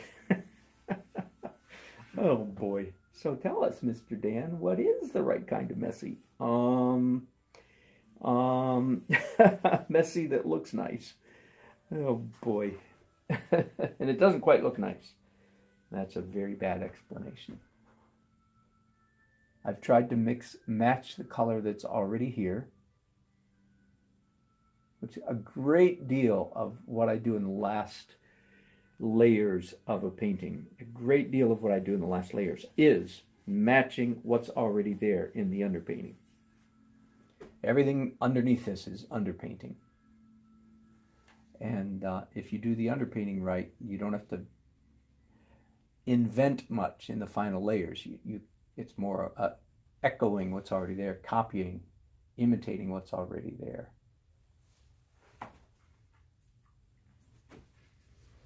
And of course, I want it to your brain to tell you that this is a bare tree in front of a twilight sky, and I think when we put it all in context, I think that is what your brain is telling you. So I'm pretty happy with that. Maybe just another tiny touch or two.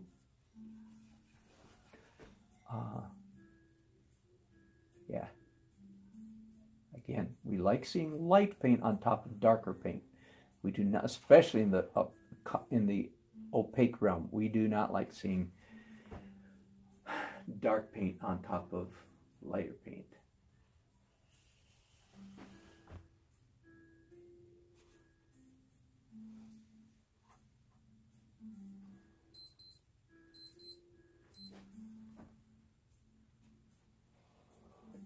Okay, while I am up here in this corner of the painting, let me do just a tiny bit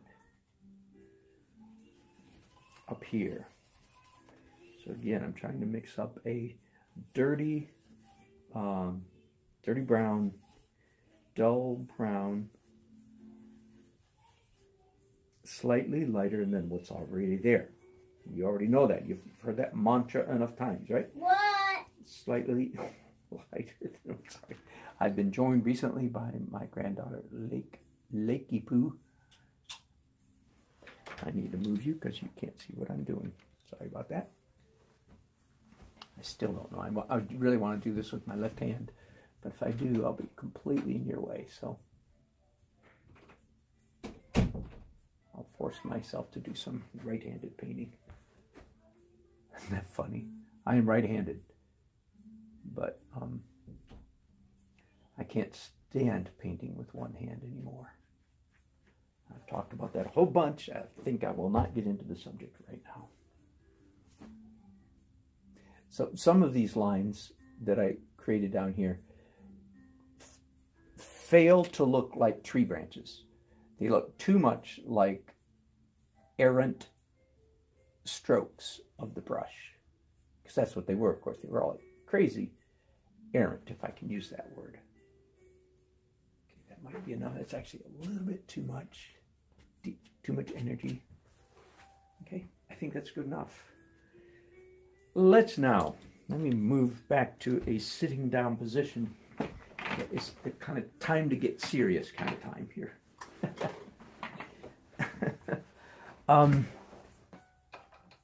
Oh yeah, hang on, and I need to, I'm sitting down, I'm going to raise up my easel. I bought this easel just a few months ago at Jerry's. It's called the Carolina. I'm sure that's because, let's name an easel after the state that we have settled in.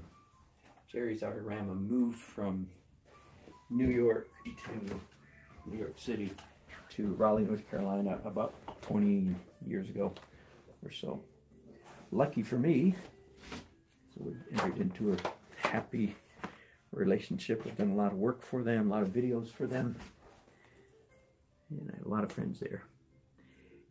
Anyway, so I walked into the store because my grandchildren are living with us for a while, and their parents. We love them to death, so I'm not complaining, although of course it cuts into my efficiency, but better than having them on the West Coast, which is where they were for 7 years. Anyway, so I bought this easel so that I can paint upstairs in the relative quietness and peace of my upstairs studio. So I'm enjoying it very much. The point being, I'm trying to say, yeah, I like this easel pretty much. If you're looking for an easel, and if money is an issue, you want to know what's the best bang for your buck, I have an answer, a general answer for you. I think that most of the time, the H-style easel, I should Google and see what I find, because that's a term I've heard. I didn't make it up. Somebody else made it up. This is essentially an H-style easel. Okay, since I talked about it, hang on. Let me take you for a rocky ride and show you what an H easel is, so you can see what I'm talking about. Here it is from the side. You're seeing lots of mess here. Are you with me? Go to wide angle. So there's the base. Got it? Many variations on the H easel. Here's why it's called an H easel, because of the view from the front. Here's the cross beam. There's the H, and there's the letter H. Usually has a tall center beam. The one downside of an H easel is the higher you put the painting, usually the higher this goes. So if you're in a, like I am here, a garret bedroom, a room with a slanted roof, you can't raise that very high. The Carolina Inn, however, you can actually raise the painting up and down independent of that. That's just not often an exception to the rule, if you will. Okay, so that's an H easel, just for what it's worth. And again, if you're looking for an easel and you don't know what kind to get, there's all kinds to get.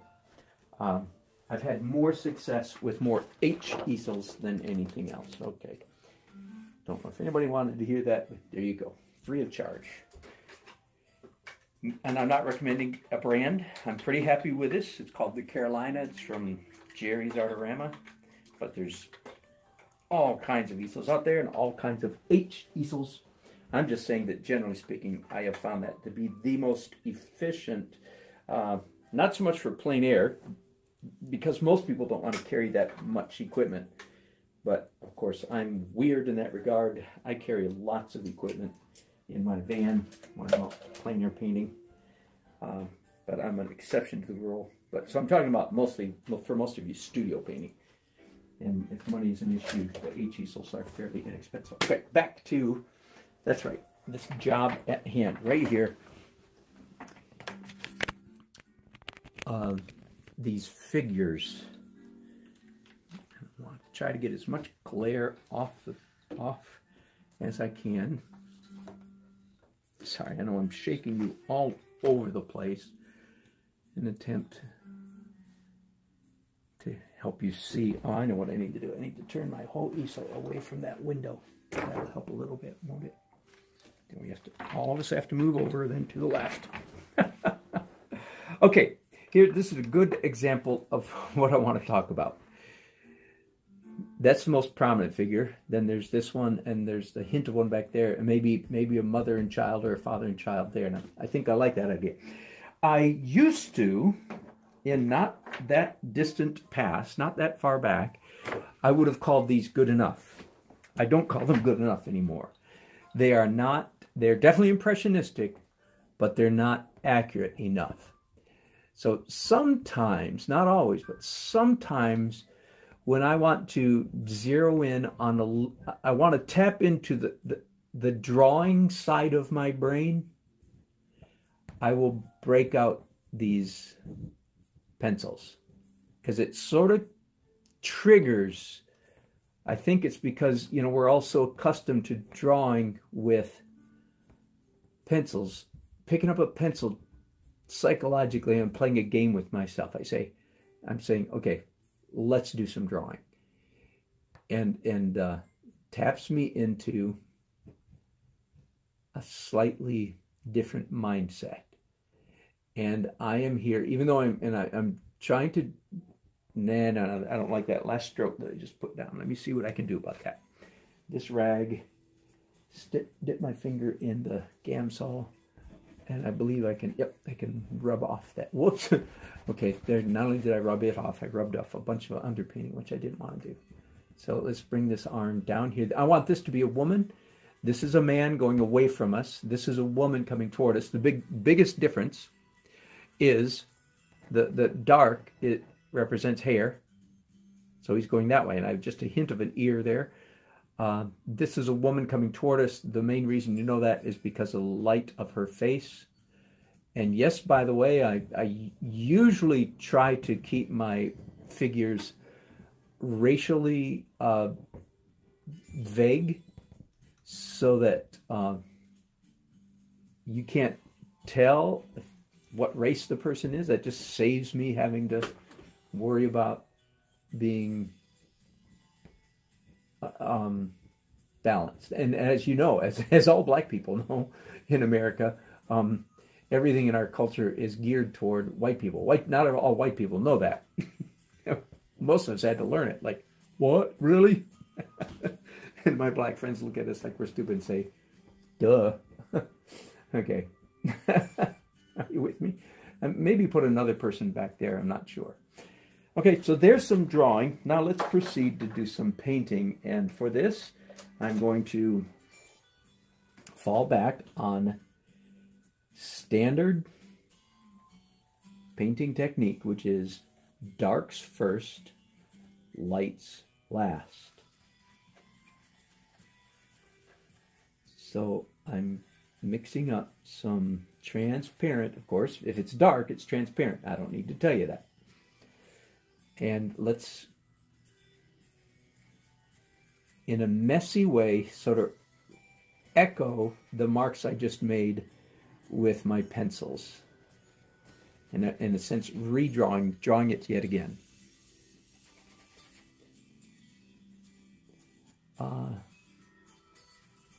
One of the mistakes I found that I have made with my figures over the years, and I hope I'm getting better, is I tend to make, it's a joke here, I tend to make my figures too much like the guards at Buckingham Palace. In other words, too stiff, too straight. So I try to make a point now to have their figures in motion, following the classic S-curve of anatomy that we get when people are moving in real life. If their shoulders go one way, their hips go the other, to put it too simply. Okay, now, I think without cleaning my brushes, just wipe them off, use these same brushes. That was the dark. Now let's switch to the light. And of course, there'll be several layers or stages of white. What I'm hoping is that in this time around, I already sketched these people in Friday night when I was out on the street painting. But as I mentioned a minute ago, I wasn't happy with their anatomy. It was not accurate enough. Back in not too long ago, I would have called it good enough. But now I don't. I say, nah, it's that back to that thing. good impressionistic painting does not mean, is not the same as sloppy drawing. And when it comes to the figures in my paintings, that's one of the big changes in the way I've painted in the last year or so. Maybe even less than a year. That I want my figures to be more anatomically accurate, even though I'm not going to be doing a lot of detail. By the way, while I was painting a little while ago without your company, I realized there's another way for me to describe the difference between good painting and not so good painting. A while ago I said the biggest turning point for most artists is learning how to do impressionistic painting without doing bad drawing, right? Here's another way to try to say the same thing. Is you want to do good or accurate drawing, but you want your brush strokes to be manifest, is the word I like to use. What I mean is obvious. You want your brush strokes to be obvious so that anybody could come up to your painting and look at any stroke and say, oh, I see exactly what the artist did there. They took their brush and they went this or that, thus and so. And in my opinion, that's good painting. When the viewer can replicate the motions, not the emotions, the motions, the movement of the artist, the painter. So accurate drawing, but manifest or clear, obvious, reproducible brush strokes. Now, I'm not sure that I want this person to be that bright. I don't think I do. I think that's too bright. So hang on here for a second. I'm going to paint with a rag. And again, remember, I'm not erasing. I am now painting with a rag. Making a mark, then seeing, what effect that mark has had, and then adjusting my next stroke according to what happened with the effects of the last stroke. Okay, I feel like that's better. Now I think perhaps if I just come in and do a few highlights on the way this person looks now, it is a little bit odd to have two people with red shirts side by side.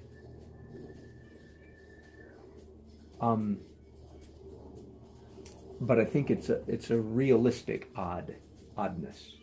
And we do live in the city of North Carolina State University, and so their colors are red. Color is red and black, and so it's common to see more than average number of red shirts in town. So that's my excuse. I'm sticking with it. I'm trying to mix up now a medium dark flesh tone. And that's too red, so I'm going to have to clean these up. Now watch me mix for a minute. It's not very exciting, but I'll let you watch anyway. I'm going to actually pick up some yellow. More.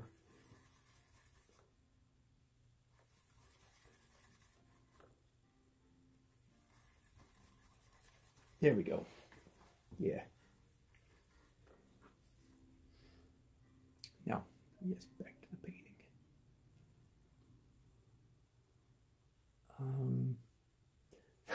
I like this color, but it's going to be way too bright to put it on. Yeah, it's too bright even on him. So I like it, but it's too bright. Let's darken it down again. If you're mixing browns and you want the brown duller, ultramarine is a really good go-to. It's very counterintuitive because you think, no, I don't want to put blue in my brown. That'll make it, yeah, no, just put a little bit of blue in it. You'll see it'll make it a nice, duller, darker brown. Okay, that was a nice stroke.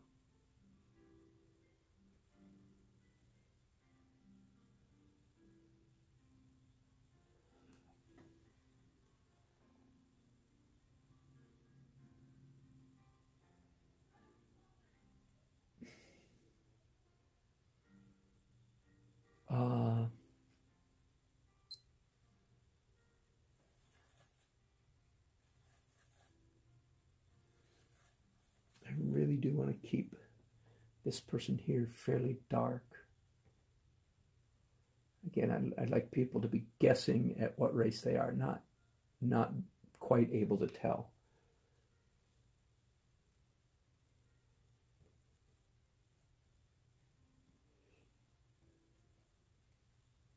Let me talk for a minute about the size, the apparent weight. How much do these people weigh? Are they skinny? Let me talk about that for a minute. I have strong opinions on the subject. I'm sure that's a surprise to you because I have so few strong opinions. Here it is. When you're painting figures in a scene like this, you're not painting particular people, right?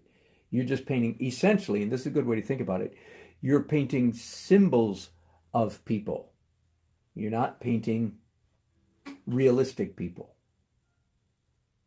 Therefore, what is a symbol of a human being? Okay, what the answer is, in a way, another way to put it is you want to paint the ideal, not the real. Now, not everybody agrees with me, but I think it's more like not everybody knows this. I see many architects, but for instance, people who do, not architects, but the people who do architectural renderings, as I do, who paint pretty wide, square-shaped people in their renderings because that's the shape that Americans are. You know, Americans are more tend to be the shape of a hamburger than a hot dog. Are you with me? But I contend that if you paint a realistically shaped person, it fails as a symbol for a person. You don't want it to look like a specific, you don't want it to look like an American. You want it to look like a humanoid creature. And if that's what you want, then you should use the same mindset that the people who build mannequins for store windows. When you walk down the street or walk in a mall, past all the clothing stores, I know it's a little bit disgusting, I know, and we could get all upset, but the mannequins are a size 0. Women, right? And you could kind of roll your eyes or groan and say, that's stupid. People aren't that skinny. Well, very, very few in our population are that skinny. But if they put size 13, which is a very moderate, fine size for a woman, but if they made size 13 mannequins, people would be horrified. Trust me. They'd say, what? Look at that fat mannequin. I'm not buying clothes in that store. I know I'm on dangerous ground, but I feel like I know whereof I speak. This is correct. Okay, I am slightly happier with the result of that little excursion into figures. Now I'm going to finish just a little bit. I'm going to do some, again, same principle I do over and over and over again, which is I've got this color blue on this guy. Now I've mixed up a slightly lighter color blue, and I'm going to do just a little bit more. And of course, I'm thinking about which way the light is coming from. Of course, of course, of course. It goes up without saying. I'm sorry I said it. I didn't need to say it, but of course, I'm aware that the light's coming from here. I don't pat myself in the back and say, way to go, buddy, you got the light coming from the right direction. I gave you that tirade speech just yesterday or the day before. Yeah, the day before. I think maybe it was Friday. Okay, let's back out a little bit now and see if those look like believable figures set in a scene. I think they do. I can do one crazy thing here. I'm going to put some blue on the inside of this guy's arm. Come back and do a little bit more stroke there. Yeah. Again, I want the strokes themselves are paramount, are more important, that is to say, than similitude. That is, if it comes down to realism versus manifest marks, which is the word I've used several times this afternoon. I go for manifest marks. Manifest or obvious marks. In drawing, it's pencil strokes or pen strokes. Obvious strokes are more important than similitude. One of the people that I have followed a little bit over the years in the painting department is Lefel. Lefel. All of a sudden I'm forgetting his first name. That's funny. I'll say it again. When I remember his name, I'll say it. Anyway, Lefel, he calls his style of painting abstract realism, which when I heard that, I said, bingo, that's mine. I'm the same thing.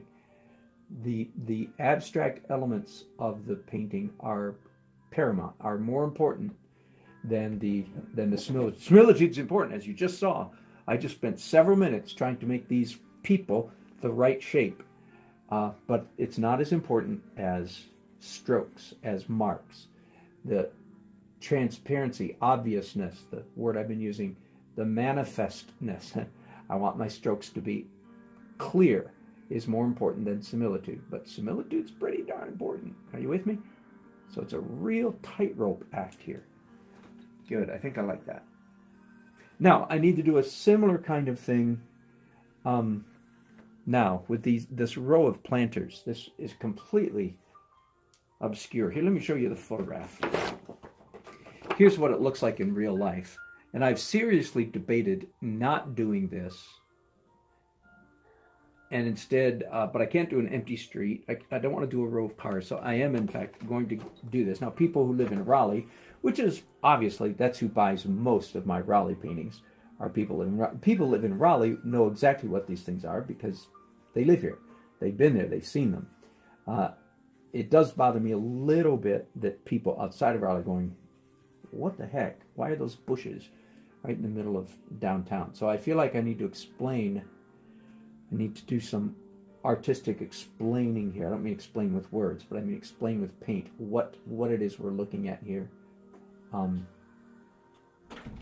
Both for the residents of Raleigh and for those of you who, of course, live in far-flung points, far from me, all over the world.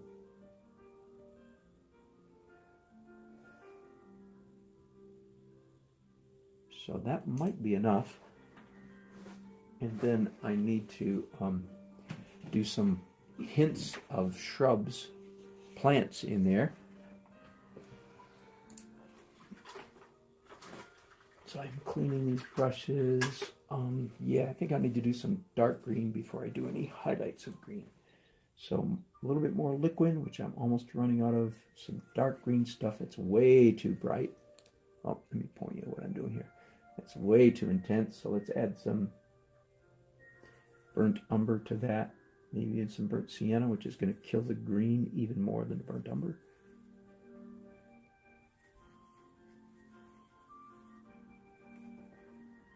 And a little bit more liquid so it's transparent. And then just, and I don't care to be realistic in this regard. I'm more concerned that it look like bushes. In fact, the bushes that are in these pots are, at the moment, kind of funny. They're very columnar,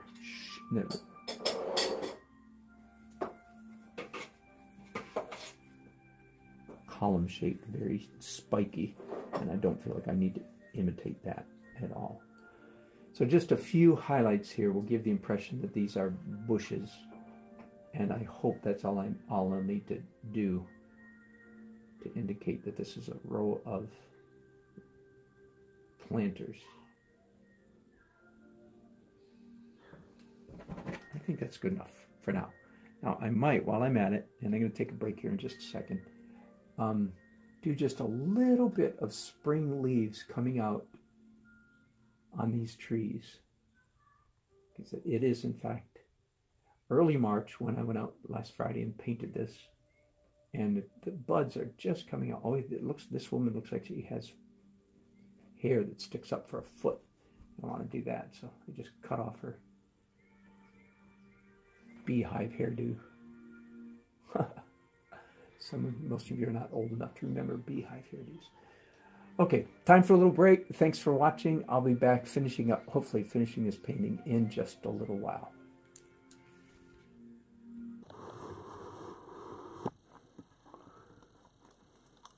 Pardon me again while I give you an earthquake ride. There we go. I'm nearly finished with this painting. Painting I started this past Friday evening in downtown Raleigh. A very windy evening, so I didn't get much done. Well, I did, but not as much as I wanted. Anyway, so I've been working on it much of today. Today is Monday. It's 2 days later. And I'm very close to finished. At least finished enough to look at it tomorrow with fresh eyes and decide if it needs any more doing. Before I give you an overview, the last item that I'm aware of is this flag. And so let's just get right into it. A little scarlet lake.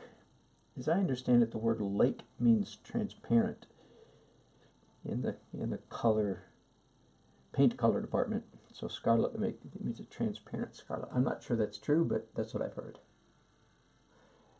And the flag is okay the way it is. I just want to make it a little bit stronger, a little bit brighter. And I'm going to try arranging to have the sunlight hitting just the top part of the flag, not the whole thing. I'm thinking that will be a charming detail. Do you like that word, charming? I think that will be a nice touch. Again, there are many times in many different kinds of scenes, outdoor scenes, where it's a good idea to have the sun hitting part of a thing rather than the whole. I often call this the porch railing syndrome. The syndrome is when you have, in your painting, you accidentally, erroneously, in my opinion, very often, it's an error, to have the sun hitting the entire front porch or the entire front porch railing. In other words, imagine you're painting a house and the sun is shining, and because the sun is shining, and let's say there's no tree in the way or blocking or anything, there's no cloud, in real life, the sun is hitting the entire porch railing. Can you picture that? It's the reason I call it porch railing syndrome, because it's just like a good symbol, icon for this principle. And as an artist, you dutifully paint the sun hitting the whole porch. And then when you're finished, you can't figure out what's wrong with your painting, why it's just not sizzling. I don't know if it's too much of an exaggeration to say often, but I'll go ahead and say it anyway. Often it's because, especially I'm talking about here where a scene where the porch railing takes up, a significant part of the painting, not just a half inch across the bottom or something. So the correct solution is to have the sun just hitting a part of the railing and have the rest of the railing slip into shade, even if it's not that way in real life. So I'm practicing sort of the same thing here by having the sun just hit part of the flag, not the whole thing. Okay, I'm also here in the, you see how I've done the red and white stripes. Again, I've talked quite often about how to paint the American flag. The same thing would pertain to any textured fabric or printed fabric.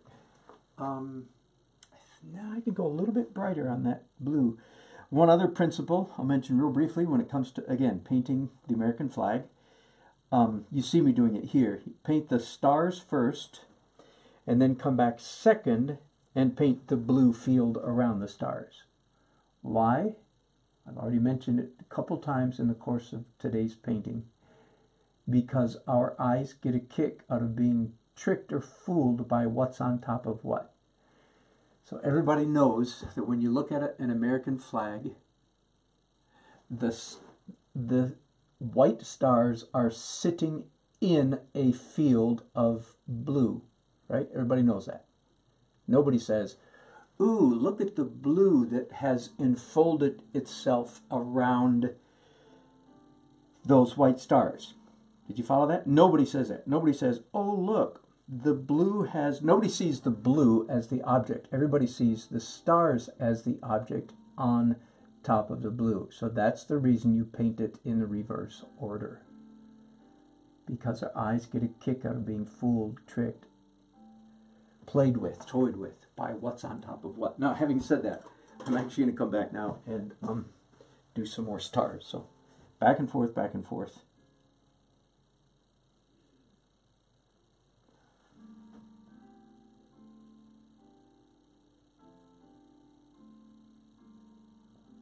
And again, of course, I want this to look as though the sun is hitting only the top half or top third of this flag.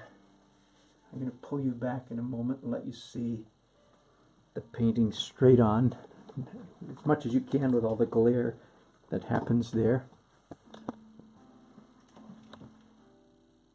I'm going to lift up this light so hopefully get a little bit less glare off it there. So that's pretty much it. I'll post a finished, again, too much glare there, but I will post a finished, maybe I can turn this light off completely and see what happens.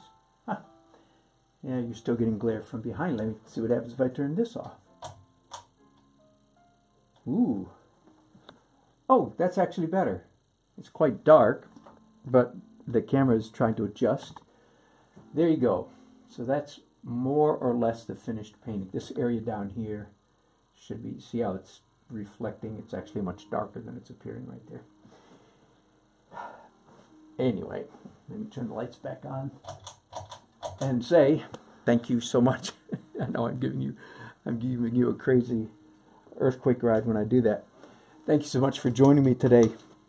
You helped me finish this painting because you kind of keep me my nose to the grindstone when I would be tempted to take more breaks than I do. I think I'm happy with it. I mean, I know I'm moderately happy. I might even be a little bit beyond moderately happy with this painting. I've painted this street in downtown Raleigh, I don't know, at least 100 times. And, but never from this angle.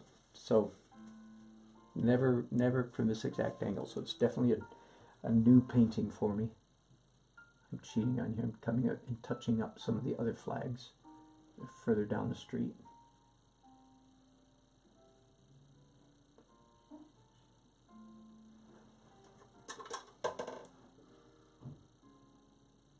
Now I'm just thinking. Good enough. I'm going to sign it, and I might broadcast later on today. I don't know. Hello, Lynn. You are very welcome, Lynn. I'm glad to be generous. By the way, for those of you who are listening and watching, I am planning to make a product for sale. I think if somebody watched me every day, God help you if you can watch me every day, you need to get a life. But if somebody watched me every day, they would learn eventually everything I know. But I think I'm going to organize a series of a little bit better produced videos.